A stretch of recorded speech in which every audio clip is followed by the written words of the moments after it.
नमस्कार दोस्तों, मैं आशुतोष एक बार फिर से आप सबका स्वागत करता हूं डिकोड एग्जाम के इस डिजिटल प्लेटफॉर्म पे।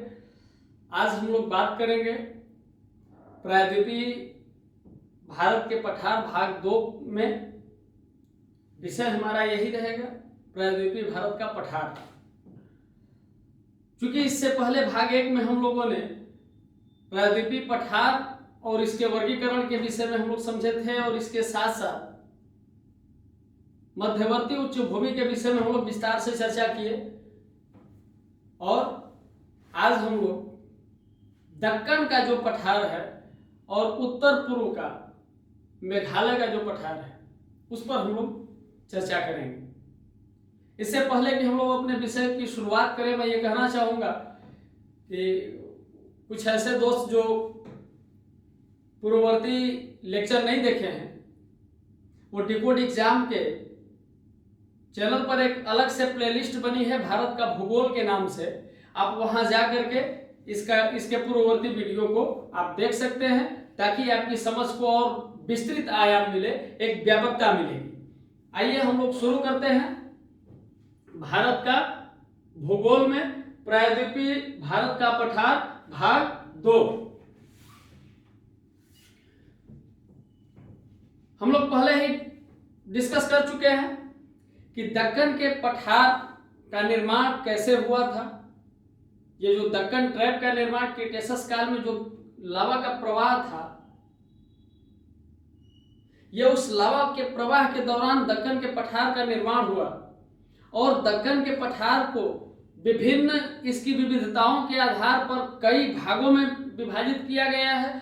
आज इस वीडियो में हम लोग उन विविधताओं के बारे में विस्तार पूर्वक चर्चा करेंगे। तो सबसे पहले पुनरावृत्ति करते हुए हम लोग चलें कि दक्कन का पठार किस तरीके से कहां तक फैला हुआ है और कितने बड़े भाग को, कितने बड़े भूभाग को दक्कन का पठार कहते हैं। दक्कन के पठार का विस्तार हम लोग अपने नक्शे में भी देखेंगे। नक्शे में देखेंगे दक्कन के पठार को इस तरह से कि ये पश्चिमी घाट, इधर ये पूर्वी घाट, ये नर्मदा रिफ्ट, इसके विस्तार को हम लोग देखे थे। नर्मदा रिफ्ट, इसके उत्तर में जब हम लोग बढ़ते हैं तो चूंकि नर्मदा और ताप्ती नदियों के बीच में सतपुड़ा श्रेणी भी आती है, और सतपुड़ा श्रेणी दक्कन के पठार का एक भाग है। तो इसका उत्तर पूर्व, इसकी उत्तरी सीमा का निर्धारण कैसे होगा? तो सतपुड़ा, मैकाल तथा राजमहल की पहाड़ी, सतपुड़ा, मैकाल और राजमहल की पहाड़ी यानी छोटा नागपुर से घिरा 7 लाख वर्ग किमी क्षेत्र का यह त्रिभुजाकार,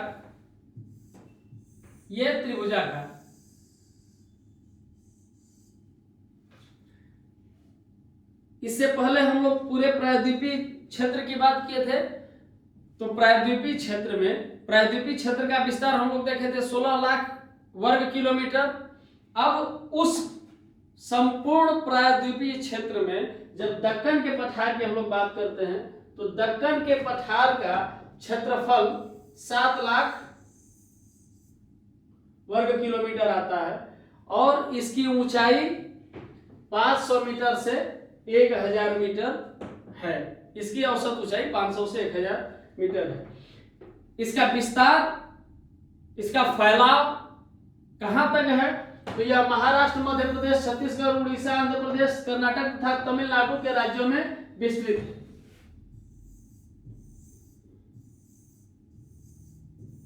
उड़ीसा और आंध्र प्रदेश, कर्नाटक के राज्यों तक यह विस्तृत है। इस पठार का निर्माण या इस पठार की भूगर्भिक संरचना का आधार क्या है?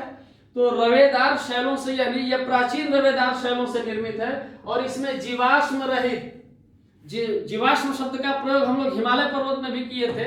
और एक क्वेश्चन भी आया था कि क्या बृहद हिमालय जीवाश्म युक्त है? तो इस तरीके के प्रश्न को इंडिकेट करना, यानी कि जीवाश्म रहित ग्रेनाइट, इसका मतलब यह है कि यहाँ जीवाश्म नहीं है, और ये जीवाश्म यदि लिखा गया है तो यह इंपॉर्टेंट हो सकता है, इसलिए हमको यह समझना पड़ेगा कि इसमें जीवाश्म रहित ग्रेनाइट, नीस, बेसाल्ट, चूना पत्थर तथा क्वार्ट्ज शैलें शामिल हैं। किसमें? इस संपूर्ण डेक्कन प्लेटो में।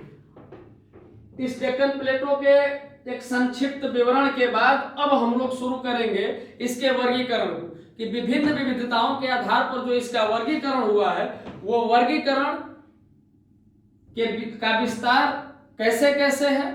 उसमें सबसे पहले हम लोग सतपुड़ा श्रेणी को देखेंगे। सतपुड़ा श्रेणी के विषय में हम लोग अभी तुरंत बात किए थे कि यह नर्मदा और ताप्ती नदियों के बीच में स्थित है। नर्मदा और ताप्ती नदियों के बीच में स्थित है और सतपुड़ा श्रेणी का विस्तार पश्चिम में। इस सतपुड़ा श्रेणी का विस्तार जो है वो पश्चिम में कहाँ है? तो राजपीपला की पहाड़ी पूर्व तथा उत्तर पूर्व में ये किससे मिलती है? पूर्व तथा उत्तर पूर्व में ये वहां राजमहल हजारीबाग तक यदि जाती है तो किस क्रम में जाती है? तो सतपुड़ा, महादेव और मैकाल पहाड़ियों के रूप में यह छोटा नागपुर तक विस्तृत है। इनका क्रम क्या है कि ये यदि हम पश्चिम से पूर्व की तरफ बढ़ते हैं तो सतपुड़ा, महादेव और मैकाल, और सुदूर पूर्व में यहाँ सुदूर पूर्व में राजमहल की जो पहाड़ी है इसकी उत्तर पूर्व की सीमा निर्धारित करती है। आगे हम लोग पढ़ते हैं सतपुड़ा श्रेणी की मुख्य चोटी अमरकंटक। सतपुड़ा श्रेणी की दक्कन के पठार का एक पार्ट सतपुड़ा श्रेणी की जो मुख्य चोटी है वो अमरकंटक चोटी। अमरकंटक चोटी 2-3 और चीजों के लिए प्रसिद्ध है। नर्मदा और सोन नदियों का उद्गम भी यहीं से है। और ये अमरकंटक चोटी की ऊंचाई 1066 मीटर कहाँ से निकलती है? ये मैकाल पर्वत का सर्वोच्च शिखर है। मैकाल पर्वत कौन सा? तो सतपुड़ा के बाद महादेव और महादेव के बाद जो मैकाल पर्वत आता है इसके पश्चिम में। इसका सर्वोच्च शिखर मैकाल पर्वत में स्थित अमरकंटक की चोटी ऊंचाई कितनी है? 1066 मीटर ऊंचा। धूपगढ़ की चोटी सतपुड़ा श्रेणी की सबसे ऊंची चोटी है जो महादेव पर्वत की। अब देखिए यहां दो चीजें आ गई कि धूपगढ़ की चोटी 1350 मीटर, ये महादेव पहाड़ी में स्थित है। और ये सतपुड़ा श्रेणी की संपूर्ण सतपुड़ा श्रेणी की जो जब हम बात करते हैं जिसमें सतपुड़ा, महादेव और मैकाल ये तीनों चोटियां हमारी निर्धारित हैं, तीनों पर्वत श्रेणियां इसमें आती हैं। तो इसमें धूपगढ़ की चोटी 1350 मीटर ऊंची है और यह महादेव पर्वत में स्थित है। यह सतपुड़ा श्रेणी का सर्वोच्च शिखर है। सतपुड़ा श्रेणी की दूसरी सर्वोच्च शिखर कौन सी है? तो यह अमरकंटक की चोटी। और अमरकंटक की चोटी से ही इसी के नजदीक से नर्मदा और सोन नदियों का उद्गम है। नर्मदा और सोन नदियां अमरकंटक पहाड़ी से ही निकलती है। और ये अमरकंटक की चोटी कहाँ स्थित है? मैकाल पर्वत में। और सतपुड़ा श्रेणी की औसत ऊंचाई कितनी है? 700 मीटर इसकी औसत ऊंचाई है। 700 मीटर इसकी औसत ऊंचाई है। अब हम लोग देखेंगे चूंकि यह नर्मदा और ताप्ती नदियों के मध्य में स्थित है तो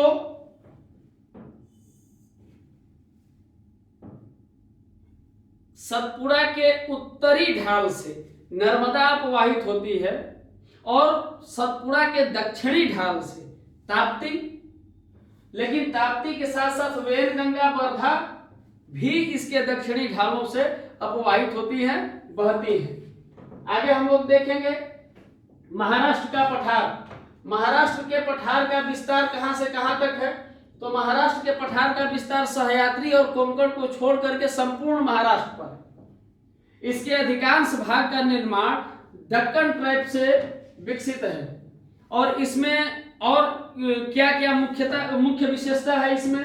अजंता की पहाड़ी, गोदावरी घाट, अहमदनगर बालाघाट का पठार, भीमा बेसिन तथा महादेव उच्च भूमि महाराष्ट्र पठार की विशेषता है। अजंता की पहाड़ी किसमें शामिल है? महाराष्ट्र पठार में। भीमा बेसिन किसमें शामिल है? महाराष्ट्र पठार में। बालाघाट महाराष्ट्र पठार और ये गोदावरी घाट महाराष्ट्र पठार। अब यहाँ हम लोग जो पहले लेक्चर में एक प्रश्न हम लोगों का था कि पश्चिमी घाट की उच्चतम छोटी चोटी का नाम क्या है? तो उस छोटी चोटी का नाम है कलसुबाई और ये हरिश्चंद्र श्रेणी में आती है। और हरिश्चंद्र श्रेणी किसका हिस्सा है? महाराष्ट्र के पठार का। हरिश्चंद्र श्रेणी और सतमाला पहाड़ियां भी महाराष्ट्र के पठार के अंतर्गत आती हैं। इसको एक तरीके से एक सीक्वेंस से हम लोग देखेंगे तो इसका विस्तार कोंकण तथा सह्याद्री को छोड़कर संपूर्ण महाराष्ट्र में है। इसका अधिकांश भाग दक्कन ट्रैप से निर्मित है। इसमें अजंता की पहाड़ी, गोदावरी घाट, अहमदनगर, बालाघाट का पठार, भीमा बेसिन और महादेव उच्च भूमि, इसके अंतर्गत हरिश्चंद्र श्रेणी और सतमाला श्रेणी आती है। अब हम लोग देखेंगे महानदी बेसिन। महानदी बेसिन को हम लोग देखेंगे। महानदी बेसिन का विस्तार कैसे कैसे हम लोग देखेंगे, क्योंकि महानदी हम लोग जान रहे हैं कि महानदी हम लोग ये छत्तीसगढ़ में है। छत्तीसगढ़ का मैदान महानदी बेसिन के पठार को छत्तीसगढ़ का मैदान भी हम लोग कहते हैं। छत्तीसगढ़ का मैदान महानदी बेसिन की पर्यायवाची है। इसको हम लोग देखेंगे कि इसमें कौन कौन से शैलों का किस किस शैलों के से मिलकर के ये बना, इसकी संरचनात्मक गठन क्या है। तो आर्कियन ग्रेनाइट, आर्कियन काल की ग्रेनाइट तथा नीस के ऊपर कुड़प्पा अवसादी शैलों से निर्मित, मतलब कुड़प्पा अवसादी शैल के नीचे आर्कियन काल की ग्रेनाइट और नीस शैलें हैं। आर्कियन काल की नीस और ग्रेनाइट शैलें नीचे हैं, उसके ऊपर कुड़प्पा काल की अवसादी चट्टानें हैं। इस क्षेत्र को छत्तीसगढ़ का मैदान कहते हैं। अब चूंकि इसका नाम ही है महानदी बेसिन, तो महानदी के साथ साथ इसकी सहायक नदियां कौन कौन सी है, महानदी भी हमारी तय हो जा रही है। इसकी सहायक नदियां कौन कौन सी हैं? शिवनाथ, हसदो और मांड। इसकी सहायक नदियों से यह क्षेत्र अपवाहित होता है। इसकी सीमा उत्तर में लोरमी पठार, पेंड्रा पठार, छुरी पहाड़ियां। उत्तर में यदि हम लोग देखेंगे तो लोरमा इस तरह से ये लोरमी पठार, पेंड्रा पठार, छुरी पहाड़ियों तथा रायगढ़ की पहाड़ियों। पश्चिमी सीमा पर इसके हम लोग देखेंगे, पश्चिमी सीमा पर मैकाल श्रेणी और दक्षिणी सीमा पर जब हम लोग देखते हैं तो राजहरा की पहाड़ियां हमें मिलती हैं। ये इसके सीमा का निर्धारण करते हैं। एक बार फिर से इसके सीमा के विषय में हम लोग देखेंगे। इसकी सीमा का निर्धारण कैसे होता है, तो उत्तर में इधर से हम लोग पढ़ते हैं, उत्तर में लोरमी, पेंड्रा और छुरी पहाड़ियां और रायगढ़ की पहाड़ियां। आगे हम लोग पढ़ते हैं पश्चिमी सीमा पर ये मैकाल और दक्षिणी सीमा, इसकी जो दक्षिणी सीमा है वो राजहरा पहाड़ियों से इसकी सीमा का निर्धारण होता है। आगे हम लोग बढ़ते हैं उड़ीसा की उच्च भूमि या गढ़जात पहाड़ियां। उड़ीसा की उच्च भूमि और गढ़जात पहाड़ियों के विषय में हम लोग पढ़ेंगे। इसके बाद हम लोग दंडकारण्य के विषय में पढ़ेंगे। उड़ीसा की उच्च भूमि, यह उत्तर में, उड़ीसा की उच्च भूमि के उत्तर में छोटा नागपुर तथा पश्चिम में महानदी बेसिन। इसके पश्चिम में क्या आता है? महानदी बेसिन। ये महानदी बेसिन इसके पश्चिम में, दक्षिण पूर्वी घाट और पूरब में उत्कल घाट के सहारे विस्तृत है। जब महानदी के इस मुहाने पर हम देखते हैं तो ये दक्षिण पूर्वी घाट, दक्षिण पूरब में पूर्वी घाट और पूरब में ये उत्कल घाट के सहारे इसका विस्तार है। और इसमें किन किन चट्टानों, कौन कौन सी चट्टानें पाई जाती हैं, इसका निर्माण कैसे हुआ है, तो आर्कियन युग के ग्रेनाइट, नीस और चुंबकीय चट्टानों से इसका निर्माण हुआ है। इसमें मलयगिरी को ध्यान में रखिएगा, मलयगिरी से अक्सर क्वेश्चन पूछ देता है। मलयगिरी की ऊंचाई 1169 मीटर है। ये गढ़जात पहाड़ियों या उड़ीसा की उच्च भूमि की सबसे ऊंची चोटी है और दूसरी चोटी है मेघसानी। 1157 मीटर इसके प्रमुख शिखर है। और अभी लेटेस्ट जो एग्जाम हुआ था उसमें तलचर से भी प्रश्न था। तो गोंडवाना, तलचर, बराकर और कम्हाड़ी इस प्रदेश की प्रमुख श्रृंखलाएं। प्रश्न था कि तलचर किस लिए प्रसिद्ध है, या तलचर की अवस्थिति क्या है उड़ीसा उच्च भूमि में। यह प्रश्न हम आप लोगों को भी प्रेषित कर रहे हैं कि तलचर की पहाड़ियां किस लिए प्रसिद्ध हैं, कमेंट बॉक्स में हमें जरूर बताएं। आगे हम लोग बढ़ते हैं दंडकारण्य। इसको बस्तर का पठार भी कहा जाता है दंडकारण्य को। ये दंडकारण्य का पठार, दंडकारण्य प्लेटो, इसका विस्तार छत्तीसगढ़, उड़ीसा, आंध्र प्रदेश के लगभग 89,078 वर्ग किमी क्षेत्र में इसका विस्तार है। ये 89,078 वर्ग किलोमीटर क्षेत्र में फैला हुआ है। प्रदेश के दक्षिणी पश्चिमी भाग में मल्कानगिरी का पठार स्थित है। इसके दक्षिणी पश्चिमी भाग में मल्कानगिरी का पठार स्थित है और दंडकारण्य में बैलाडीला श्रेणी भी स्थित है। बैलाडीला श्रेणी की पहचान कैसे होती है, तो अबूझमार पहाड़ी जो लौह अयस्क भंडार के लिए प्रसिद्ध है, वो बैलाडीला श्रेणी का प्रमुख चोटी है और ये स्थित कहाँ है, दंडकारण्य में। आगे हम लोग बढ़ते हैं तेलंगाना का पठार। तेलंगाना के पठार को हम लोग नक्शे में इस तरह से देखेंगे। ये तेलंगाना का पठार, एक सीक्वेंस से हम लोग चल रहे हैं। तेलंगाना का पठार, यहाँ धारवाड़ और कुड़प्पा शैलें पाई जाती हैं। तेलंगाना के पठार में धारवाड़ और कुड़प्पा दोनों शैलें पाई जाती हैं। गोदावरी बेसिन में गोंडवाना क्रम की शैलें भी विद्यमान हैं। और तीसरी विशेषता क्या है तेलंगाना में, कि जब हम गोदावरी बेसिन को देखते हैं तो यहाँ गोंडवाना क्रम की भी चट्टानें पाई जाती हैं। आगे हम लोग बढ़ते हैं कर्नाटक का पठार। ये कर्नाटक का पठार, चूंकि अध्ययन के दृष्टिकोण से हम लोगों ने इसको इस तरह से विस्तृत किया है, पॉइंट वाइज, टॉपिक वाइज हम लोग इसको देख रहे हैं। तो अब कर्नाटक के पठार को हम देखेंगे। कर्नाटक का पठार, चूंकि यह इसका नाम कर्नाटक का पठार है, लेकिन यह पठार कर्नाटक और केरल के कुछ भाग तक विस्तृत है। और इसकी प्रमुख विशेषता यह है कि आर्कियन काल से लेकर के धारवाड़ काल तक की शैलों की प्रमुखता है यहाँ पर। और इसकी ऊंचाई 600 मीटर से 900 मीटर इसकी ऊंचाई है। ये कर्नाटक का पठार। और बाबा बुदन पहाड़ियां काफी प्रसिद्ध हैं। बाबा बुदन पहाड़ियों में स्थित मुल्यानगिरी 1925 मीटर सर्वोच्च तथा दूसरी चोटी कुद्रेमुख 1892 मीटर, यह दूसरी सर्वोच्च चोटी है। बाबा बुदन पहाड़ियों में स्थित सबसे ऊंची चोटी मुल्यानगिरी 1925 मीटर तथा दूसरी सर्वोच्च चोटी, इस कर्नाटक पठार की दूसरी सर्वोच्च चोटी कुद्रेमुख 1892 मीटर है। चूंकि कुद्रेमुख को अभी हम लोग पश्चिमी घाट में पढ़ेंगे, तो यहाँ बाबा बुदन पहाड़ियों में स्थित मुल्यानगिरी, तो बाबा बुदन पहाड़ियों में मुल्यानगिरी है। कुद्रेमुख को हम लोग पश्चिमी घाट में भी पढ़ेंगे। हालांकि कुद्रेमुख इस कर्नाटक के पठार की दूसरी सर्वोच्च चोटी है, लेकिन मुल्यानगिरी जो सर्वोच्च चोटी है उसकी वो कहाँ है, वो बाबा बुदन पहाड़ियों में। अब इसको दो पार्टों में हम लोग देखेंगे कर्नाटक के पठार को। इसके उत्तरी भाग को हम लोग मलंद कहेंगे, मलंद कहा जाता है, और दक्षिणी उच्च भाग को, ये जो दक्षिण का भाग है, इसको दक्षिणी उच्च भाग का मैदान या मैसूर का पठार कहते हैं। यह कावेरी और तुंगभद्रा नदियों से प्रवाहित है। इसमें कावेरी और तुंगभद्रा नदियों का प्रवाह है। और इस नंदी घाट ग्रीष्मकालीन सैरगाह कर्नाटक के पठार में स्थित है।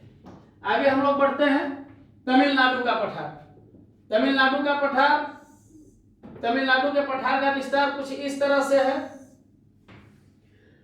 यह पठार दक्षिणी सह्याद्री तथा तमिलनाडु के तटीय मैदानों के बीच स्थित है।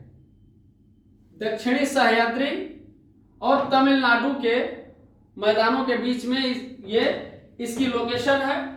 और इसको दो भागों में हम लोग पढ़ते हैं, तमिलनाडु की पहाड़ियां और कोयम्बटूर तथा मदुरै की उच्च भूमि के रूप में इसको हम लोग इस तरह से पढ़ते हैं तमिलनाडु के पठार को। तमिलनाडु के पठार में हमें जो मुख्य रूप से जवादी और शेवराय पहाड़ियां पढ़ने को मिलती हैं, तो जवादी शेवराय के साथ कलरायन तथा पंचमलाई की पहाड़ियां इसमें सम्मिलित हैं। और इस उच्च भूमि में बेगई और ताम्रपर्णी बेसिन प्रमुख हैं। बेगई और ताम्रपर्णी बेसिन इस तमिलनाडु पठार में प्रमुख है।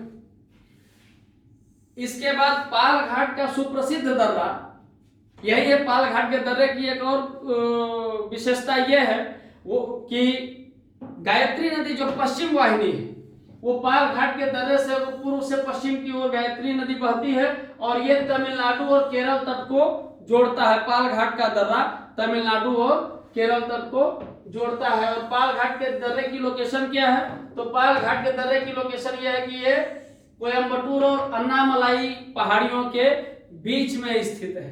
आगे हम लोग पढ़ते हैं तमिलनाडु पठार के बाद हम लोग देखेंगे पश्चिमी घाट। पश्चिमी घाट की संरचना हम लोग देख रहे हैं ऐसे, ये पश्चिमी घाट का विस्तार। जब हम लोग पश्चिमी घाट को देखते हैं तो यह लगता है कि यहां एक बार फिर से इसको देखेंगे कि यहां से लेकर के जैसे ही हम शुरू करते हैं पश्चिमी घाट को कच्छ से, यहां से जैसे ही हम लोग शुरू करते हैं तो यहां तक ये एक समानांतर लगता है कि ये एक क्रम है पहाड़ों का।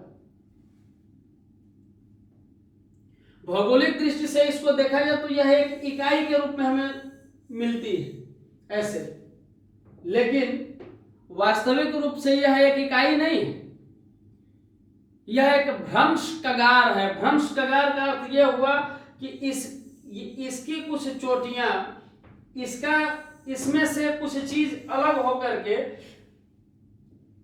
एक भाग इसका अलग हुआ और अलग होने के बाद यह लगातार अपर्दित होता रहा। इस तरह से यह एक इकाई के रूप में हमें मिलता है। तो चूंकि हम लोग जानते हैं जब हम लोग पढ़ रहे थे महाद्वीपीय विस्थापन का सिद्धांत वेगनर का, तो हम लोग जान रहे हैं कि यह गोंडवाना लैंड का हिस्सा था और उससे अलग होकर के ये उत्तर की तरफ बढ़ा। तो कहीं ना कहीं ये उसी का प्रमाण है। तो ये जब इकाई नहीं है तो अब इसका विस्तार देख लें। इसको इकाई के रूप में हमें नहीं समझना है, हमें पढ़ना किस रूप में है? तो यह एक भ्रंश कगार के रूप में हमको पढ़ेंगे। इसको इकाई के रूप में हम लोग कतई नहीं समझेंगे। तो जब इकाई के रूप में नहीं समझेंगे तो इसे कई तरीके से हम लोग देखेंगे, कई पार्ट में डिवाइड करेंगे। और यह सह्याद्री यानी ताप्ती, अब इसमें हम लोग देख रहे हैं कि यह नर्मदा नदी का मुहाना और यह ताप्ती नदी, यह नर्मदा और ताप्ती नदी के मुहाने से लेकर के यहाँ कोमोरिन अंतरिक्ष तक यह फैला हुआ है। तो इसकी लंबाई क्या है? तो इसकी लंबाई है 1600 किमी लंबाई है क्षेत्र, और ऊंचाई क्या है? 1200 मीटर ऊंचा है। और यह क्षेत्र उत्तर में इसकी चौड़ाई कम है और दक्षिण की तरफ इसकी चौड़ाई बढ़ती जाती है। तो उत्तर में इसको एक बार फिर से देखेंगे हम लोग ध्यान से। ये यदि देखा जाए तो यहाँ इसकी चौड़ाई हम लोगों को अधिक समझ में आती है और इधर इसकी चौड़ाई कम समझ में आती है। हालांकि नर्मदा और ताप्ती के मुहाने पर यह 80 किलोमीटर चौड़ा हो जाता है, लेकिन एवरेज रूप से उत्तर में 50 किलोमीटर और जैसे जैसे ये दक्षिण की तरफ बढ़ता है 60 से 80 किमी चौड़ा हो जाता है। और क्या प्रमुख विशेषता है इसकी? यहाँ सरवती नदी पर स्थित गरसोप्पा जलप्रपात, जोग जलप्रपात भारत का सबसे ऊंचा जलप्रपात है। कुद्रेमुख की चर्चा भी हम लोग पहले किए थे। कुद्रेमुख पश्चिमी घाट का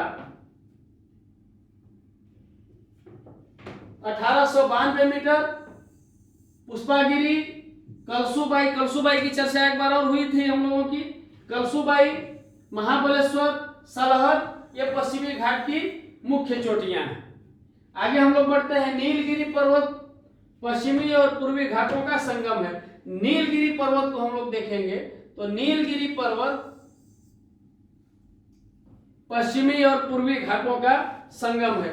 ये संगम किस तरीके से, इधर से ये पूर्वी घाट और ये पश्चिमी घाट, ये नीलगिरी पर्वत इसका संगम है। दक्षिण भारत का दूसरा सर्वोच्च शिखर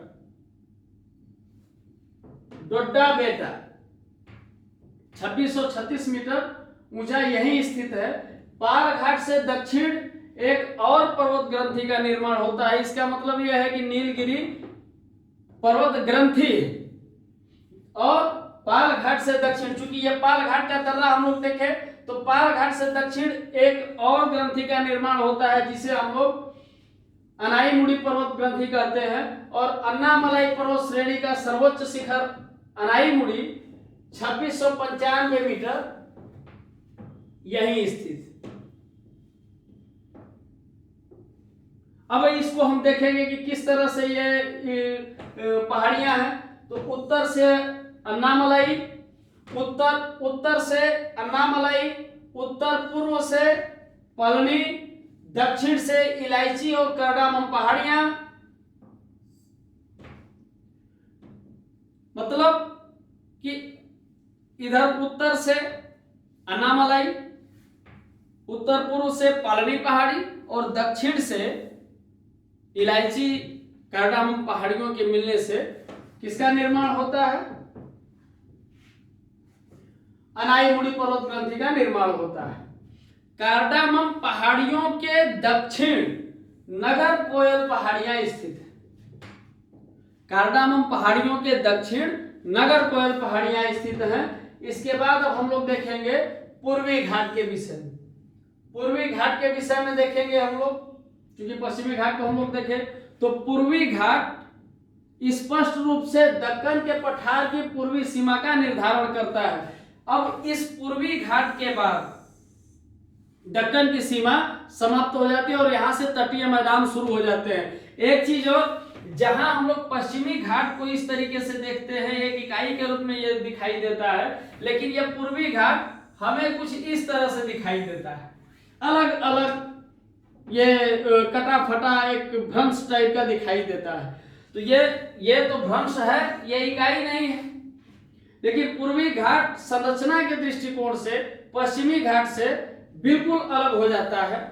और इसकी शुरुआत कहां से होती है, तो यह महानदी बेसिन के दक्षिण से यह शुरू होता है। महानदी बेसिन के दक्षिण से शुरू होता है और यह कहां तक इसका विस्तार है, नीलगिरी पर्वत ग्रंथि तक इसका लंबा विस्तार है। नीलगिरी पर्वत ग्रंथि ही वो पर्वत ग्रंथि है जहां जाकर के पश्चिमी और पूर्वी घाट दोनों आपस में मिलते हैं। यहां तक ये विस्तृत एरिया 1300 किलोमीटर लंबा है।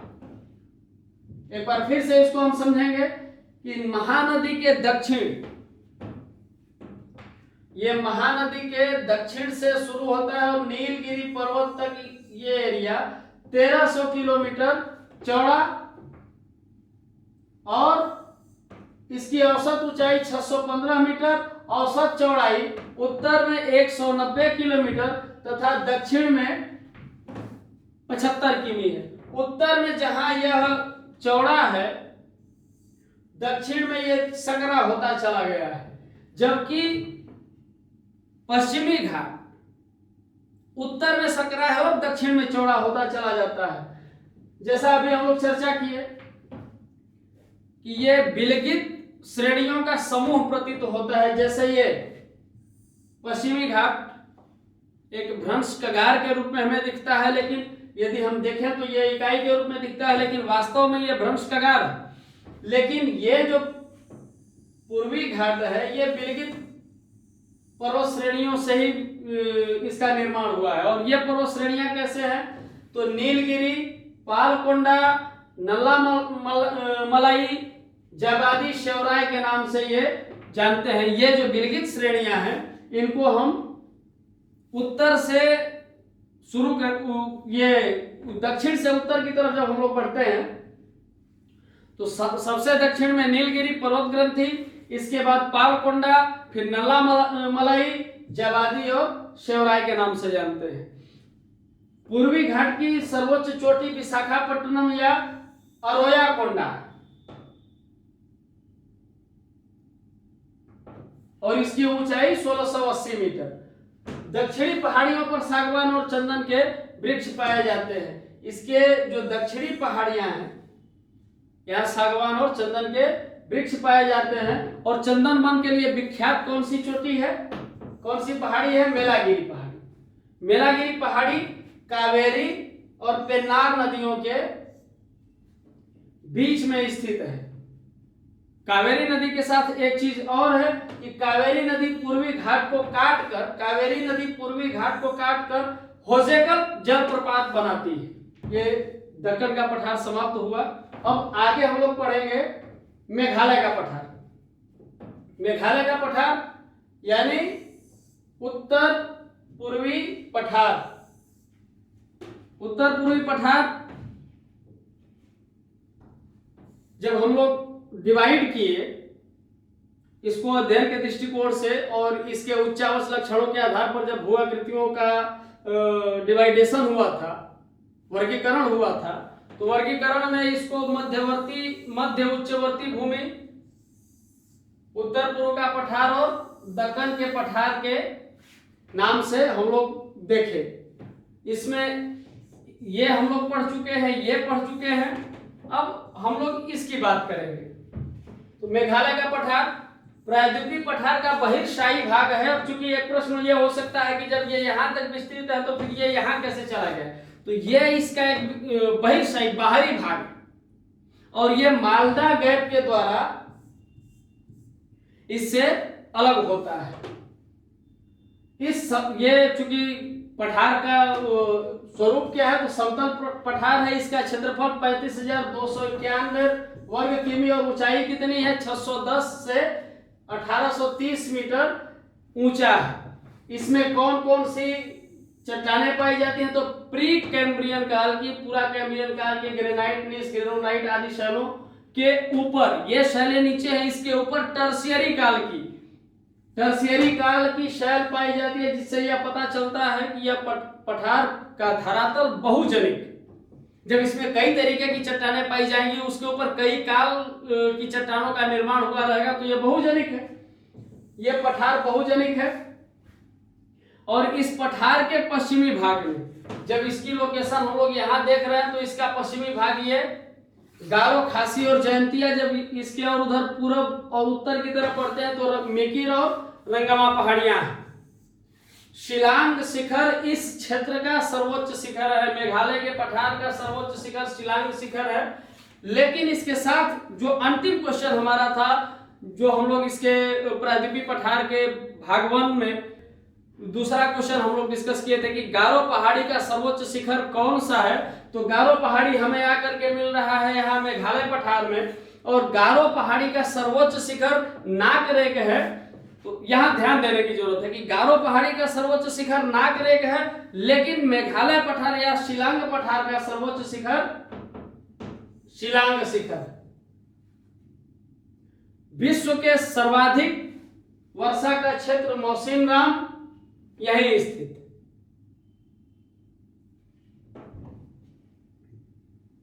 इस तरह से हम लोगों का प्रायद्वीपीय पठार का अध्याय आज समाप्त हुआ।